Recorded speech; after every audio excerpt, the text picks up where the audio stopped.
Welcome back दोस्तों, क्या हाल है आप सबका। मैं उम्मीद करता हूं कि आप सब खैरियत से होंगे। तो जैसे जैसे कल्कि की रिलीज डेट करीब आती जा रही है, जैसे परसों 50 दिन रहते थे, आज 48 डेज बचे हैं और इतनी स्पीड के साथ गाइस डेज कम होते चले जा रहे हैं। तो जैसे जैसे कल्कि की रिलीज डेट करीब आती जा रही है, अपडेट्स पर अपडेट्स आ रही है। इंडिया के अंदर प्रमोशन पे प्रमोशन हो रही है। पब्लिक बैरवा के कैरेक्टर इंट्रो का वेट कर रही है और गाने की भी अनाउंसमेंट होने वाली है। जल्द आपको अपडेट मिलेगी, यानी कि इंडिया के अंदर तबाही मची पड़ी है। लेकिन इस सब के बीच में क्या आपको ओवरसीज की कोई न्यूज मिल रही है, या फिर एक चीज सीन ये है ना, ये अब आप लोग भी बोलेंगे कि आपको ये सब ना क्या हुआ कि अचानक ओवरसीज में चले गए। मुझे कल एक भाई का कमेंट आया, मैं के उन्होंने मैसेज भी किया। मैसेज में वो कहते हैं कि भाई अगर आप नोट करो तो भाई साहब जो कल की फिल्म है वो सालार से डबल जो बड़ी है। सालार का बजट था भाई साहब, या चलो र्यूमर्स कहते हैं, जो हेटर्स कहते हैं कि सालार का बजट 400 करोड़ था, उनकी मानते हैं, हम अपनी नहीं मानते। मैं अगर आपको बताऊं सालार का बजट था 250 करोड़ रुपए, लेकिन हम उनकी मानेंगे 400 करोड़ रुपए। चलो मानने में क्या जाता है। तो अगर आप कल्कि का बजट देखते हो तो कल्कि का बजट 600 करोड़ के आसपास है, यानी कि भाई साहब सालार से बहुत आगे का बजट है, बहुत बड़ा बजट है। लेकिन अब उस भाई का मुझे मैसेज जो आया वो कहता है कि भाई आप नोट करना कि सालार की जब रिलीज डेट बिल्कुल इतनी ही रहती थी कि 50 दिन रहते थे या इतने, तो भाई साहब मेकर्स ने ओवरसीज में तबाही मचा के रखी हुई थी। ओवरसीज में एडवांस बुकिंग चल रही थी दोनों डेट्स में। एक डेट थी 28 ऑफ जून या सितंबर, जब पुरानी रिलीज डेट थी पोस्टपोन हो गई थी, और उस की भी डेट से एक महीना पहले ओवरसीज में एडवांस बुकिंग चल रही थी। सेम जो न्यू रिलीज डेट आई थी 22 ऑफ दिसंबर, उसकी भी एक महीना पहले ओवरसीज में यही हाल चल रहा था। तो अपडेट्स यही, उस भाई ने मुझे यही बोला कि यार आप बताओ कि ये क्या हो रहा है। सालार की तो ओवरसीज प्रमोशन बहुत बाप लेवल गई, लेकिन अगर आप दूसरी साइड पर देखो तो भाई साहब कल्कि का अभी वो सीन नहीं चल रहा ओवरसीज में। तो हम क्या समझे, क्योंकि उस भाई का कहना था कि अगर कल्कि ने 1000 करोड़ प्लस करना है अच्छे तरीके से, या डे वन में 200 करोड़ प्लस करना है, तो ओवरसीज में कंट्रीब्यूशन बहुत ज्यादा जरूरी है। अब गाइस यहां पर ना उस भाई को ना मैं थोड़ा बहुत ना अपडेट दूंगा और आप सबको भी अपडेट दूंगा कि क्या सारा सीन है क्या नहीं है, जो कि बहुत इंपॉर्टेंट अपडेट होने वाली है। बेसिकली ये अपडेट भी होगी और आप सबके लिए नॉलेज भी होगा कि कल की अभी ओवरसीज में क्या करने वाली है, और इससे पहले जो बड़ी मूवीज ओवरसीज में आई उन्होंने क्या किया। मैं आपको बताने वाला हूं कंट्री वाइज टॉप ग्रोसर, यानी कि कौन सी कंट्री में कौन सी फिल्म नंबर 1 पर है जी। अब गाइस यूएसए के अंदर बाहुबली 2 नंबर 1 पर है। बाहुबली 2 ने यूएसए के अंदर सबसे ज्यादा बॉक्स ऑफिस कलेक्शन की, कब?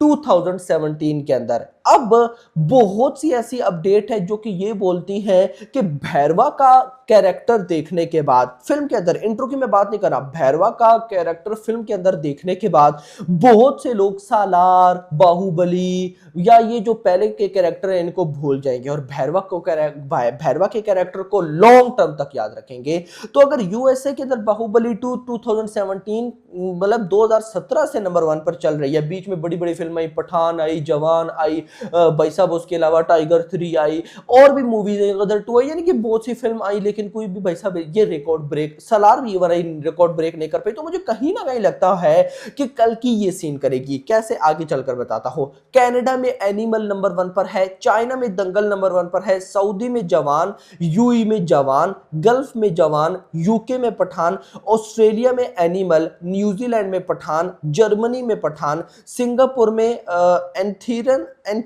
ये कौन सी फिल्म है भाई, मलेशिया में दिलवाले, जापान में ट्रिपल आर, नेपाल में बाहुबली 2, थाईलैंड में पठान, श्रीलंका में लियो, रशिया में दिल्ली सफारी, हाँ, इंडोनेशिया में भाई साहब KKHH, ताइवान में दंगल, हांगकांग में दंगल, पाकिस्तान में रेस 3, बांग्लादेश में जवान, साउथ कोरिया में भाई साहब ब्लैक, नेदरलैंड में पठान, स्विट्जरलैंड में पठान, फ्रांस में भाई साहब देवदास। यहां पर आप गाइस नोट करो, बाहुबली या प्रभास की जो मूवीज है उनका नाम सिर्फ 2 जगह पर है, एक है यूएसए के अंदर और दूसरा है नेपाल के अंदर। नाउ गाइस अब आ जाते हैं इंपॉर्टेंट चीज पर। सालार रिलीज हुई, सालार की भाई साहब ओवरसीज प्रमोशन इंडिया की प्रमोशन से ज्यादा थी जी, और ओवरसीज में सालार ने लगभग 150 करोड़ के गाइस आसपास कमाया, नॉट कंफर्म, इसी के आसपास होगा। 150 करोड़ रुपए की बॉक्स ऑफिस कलेक्शन की। अब गाइस अगर मैं अपना अपना भाई साहब एक एक्सपीरियंस बोलूं तो ये बहुत कम है मेरा भाई, बहुत कम। जिस तरह की सालार की प्रमोशन थी भाई साहब, ये बहुत कम था, क्योंकि बॉलीवुड की जो highest grocer of the year film रही है जवान, उसकी भी बॉक्स ऑफिस कलेक्शन थी ओवरसीज की 400 करोड़ और पठान की भी रही थी 400 करोड़।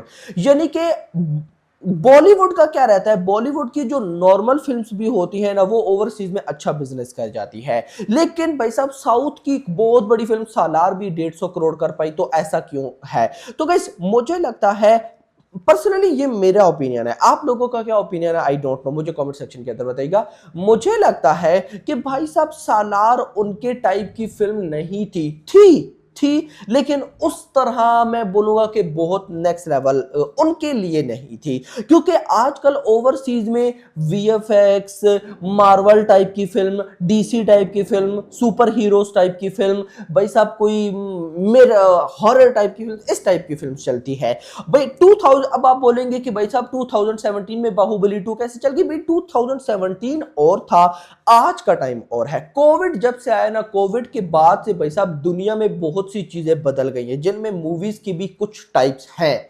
सो नाउ मुझे लगता है कि कल की जो है वो ओवरसीज में फाड़ेगी। अब आप बोलेंगे कि भाई साहब सालार ने नहीं फाड़ा, जिसकी इतनी प्रमोशन हुई थी, कल की जिसकी प्रमोशन की अभी ओवरसीज का पता भी नहीं है, तो वो फिल्म कैसे करेगी? तो गाइस मुझे ऐसा लगता है कि कल की फिल्म बिल्कुल हर एक जॉनरा को सामने रखकर बनाई गई है। यानी कि इस फिल्म के अंदर आपको कहानी चाहिए, कहानी भी मिलेगी, आपको वीएफएक्स चाहिए, आपको वीएफएक्स मिलेगा, आपको सुपर हीरोज चाहिए, आपको सुपर हीरोज मिलेंगे, आपको टाइम ट्रैवल चाहिए, आपको टाइम ट्रैवल तक मिलेगा। मतलब कि मेकर्स कितने तेज हैं कि उन्होंने बड़ी कोई चीज नहीं छोड़ी। हम तो छोटी चीजें कवर करते थे ना, कि फिल्म में एक्शन हो जाए, इमोशन हो जाए, कॉमेडी हो जाए, मेकर्स उससे कई गुना आगे निकल आए। जो बड़े जॉनरास होते थे जिन पर एक फिल्म बनती थी तो लग पता जाता था, मेकर्स ने उस पर सारे जॉनर को मिला के एक फिल्म बना दी। टाइम ट्रैवल मिल रहा है, वीएफएक्स मिल रहा है, सुपर हीरोज मिल रही है, रोबोट्स मिल रहे हैं भाई साहब, ऊपर से फाइट किस टाइप की थी वो मिल रही है। इवन कि ये नहीं भाई साहब, टाइम ट्रैवल के साथ साथ भाई साहब वीएफएक्स के साथ साथ जो स्टोरी है वो भी कहीं ना कहीं बाप लेवल होने वाली है। तो ये सारी चीजें मुझे लगता है ओवरसीज ऑडियंस को चाहिए होते हैं। देखो इंडिया की मैं बात ही नहीं कर रहा, इंडिया को तो छोड़ दो ना, वो इंडिया की तो ये फिल्म है भाई साहब, उनका जो कल्चर है कि क्या हुआ था रामायण के बाद तब से लेकर और अभी फ्यूचर में क्या होने वाला है, उन्होंने तो देखनी है। क्वेश्चन ये है ओवरसीज ऑडियंस। तो मुझे ऐसा लगता है कि मेकर्स इसी वजह से रिलैक्स बैठे हैं, जो कि मेकर्स को बैठना नहीं चाहिए। थोड़ी बहुत प्रमोशन मेकर्स को जरूर करनी चाहिए, बट आई बिलीव कि भाई साहब ये फिल्म ओवरसीज में बहुत बड़ी तबाही लाएगी। मे बी ये साउथ की फर्स्ट फिल्म हो ओवरसीज के अंदर जो इतनी बड़ी बॉक्स ऑफिस कलेक्शन करे, वो तो जब करेगी तो पता चलेगा। लेकिन ये मेरा पर्सनल ओपिनियन है। तो ये उस भाई का रिप्लाई था। और वैसे भी जो लोग ओवरसीज की सोच रहे थे कि क्या होने वाला है क्या नहीं, तो गाइस ये सारा सीन है। और वैसे भी ओपनिंग अगर मैं बात करूं तो ओपनिंग की आपको टेंशन नहीं लेनी चाहिए, क्योंकि ओपनिंग प्रभास है तो ओपनिंग भाई साहब अच्छी है।